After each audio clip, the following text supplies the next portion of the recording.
Olá, tudo bem com você? Eu sou a professora Louine e leciono a disciplina de artes.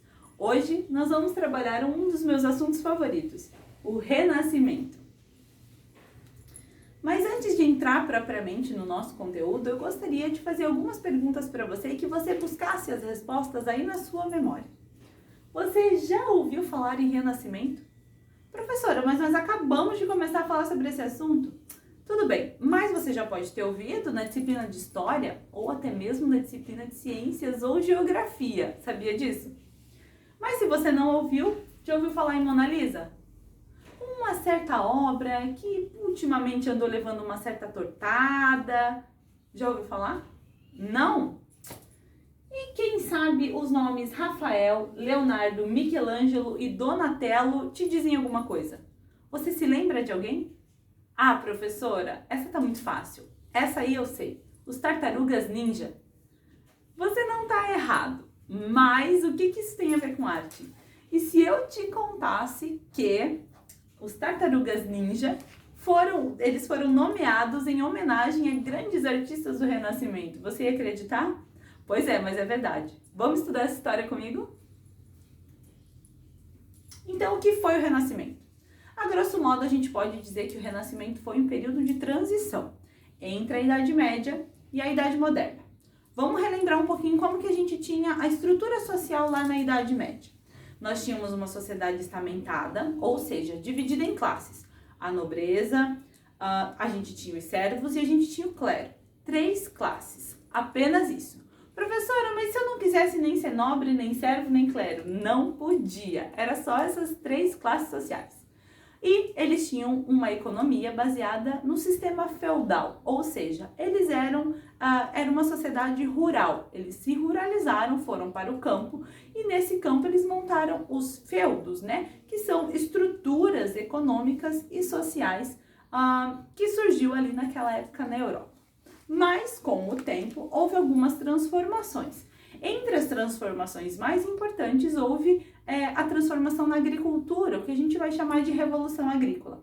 Eles descobriram novas técnicas para conseguir plantar e produzir mais. Esse plantio e com uma maior produção, eles não conseguiam consumir tudo aquilo que eles plantavam. Então, o que eles fizeram? Opa, o que você acha da gente começar a comercializar de novo esses produtos que estão excedendo aí, esses grãos? Não que o comércio tinha acabado por completo, mas ele tinha perdido a importância que tinha lá na antiguidade, quando a gente tinha a cidade de Roma, a cidade de Constantinopla e outras grandes cidades. A cidade de Constantinopla ela ainda estava ali durante a Idade Média toda, ela foi uma grande cidade. Mas as outras cidades, elas digamos que perderam ali lá a sua importância, a importância que tinha na antiguidade. Mas eles começaram a perceber que seria interessante eles voltarem, né, para essas cidades, ou seja, montar pequenos burgos, né, pequenas cidades muradas. Essas pessoas que saíram do feudo e foram para essas cidades, eles se constituíram como uma quarta classe, a burguesia. Eles não eram nem servos, nem nobres e também não eram do clero. Eles eram uma quarta classe que tinha muito maior liberdade, uma mobilidade social muito maior, coisa que não existia antes. Bem, eles começaram a comercializar e ganhar bastante dinheiro.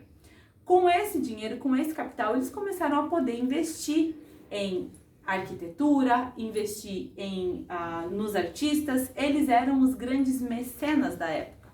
Professora, o que é mecenas? Bem, os mecenas são as pessoas que financiam os artistas. É claro que a igreja não deixou de ter a sua importância, ela ainda continuou sendo a mais poderosa instituição da Europa. E ela era uma grande mecenas, mas agora os artistas não precisavam produzir exclusivamente para a igreja. Agora eles podiam produzir, por exemplo, para a burguesia.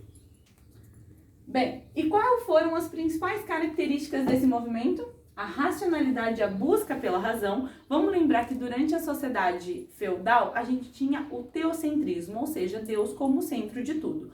Agora, nós vamos ter o antropocentrismo, ou seja, o homem como centro. E esse pensamento é tão importante, ele se reflete tanto nesse movimento, que os artistas começaram a assinar as próprias obras. Ele como o criador, o artista como criador, por isso eu vou assinar. e também o autorretrato, ou seja, eu olho para mim mesmo e eu consigo me autorretratar. Essas duas coisas são, digamos que, pistas aí de como a gente teve uma transformação de pensamento nesse período. A dignidade do homem, o individualismo, como eu acabei de dizer para vocês, e a reutilização das artes greco-romanas. Não que elas tivessem desaparecido por completo.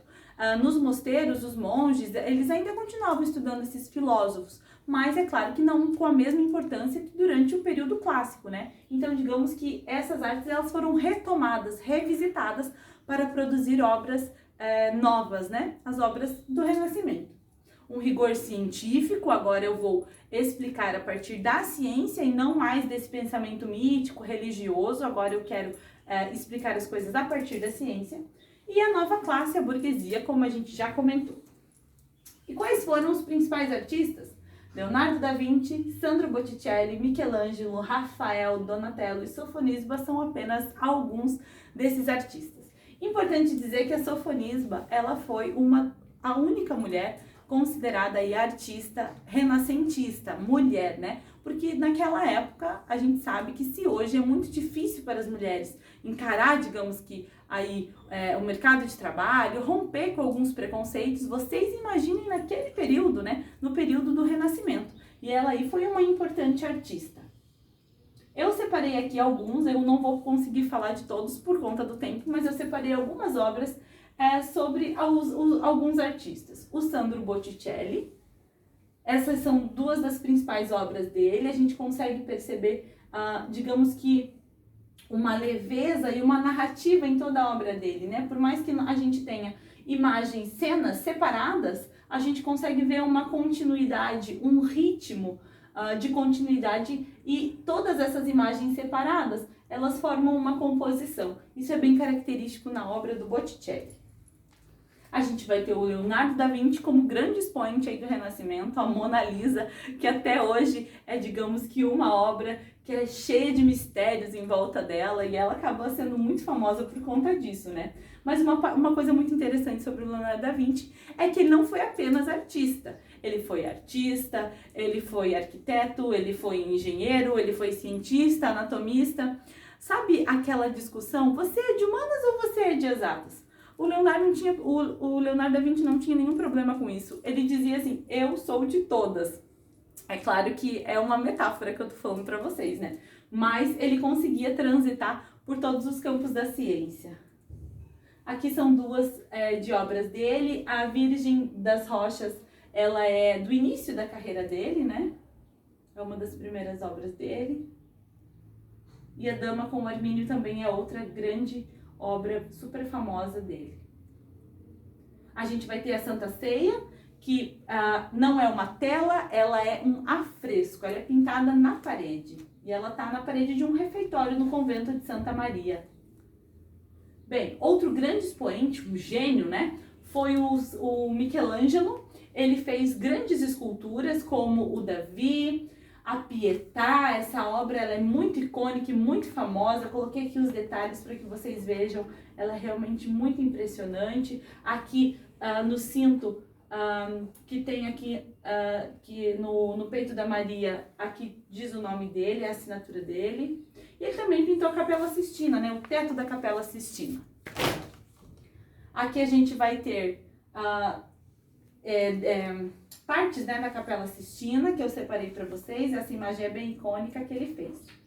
Bem, contribuições técnicas, a perspectiva e também o autorretrato. Bem, aqui a gente tem artistas paranaenses que também fizeram autorretrato. Poti Lazarotto, Alfredo Andersen e aqui a gente tem o grande poeta Paulo Leminski. Professora, mas um poema é um autorretrato? Claro que é. O autorretrato é quando o artista olha para si mesmo e consegue produzir uma obra. Agora, a atividade, eu proponho que você faça um autorretrato sobre você mesmo. Pode ser poesia, pintura, colagem, do jeito que você quiser. Eu espero que vocês tenham gostado. Obrigada. Até a próxima.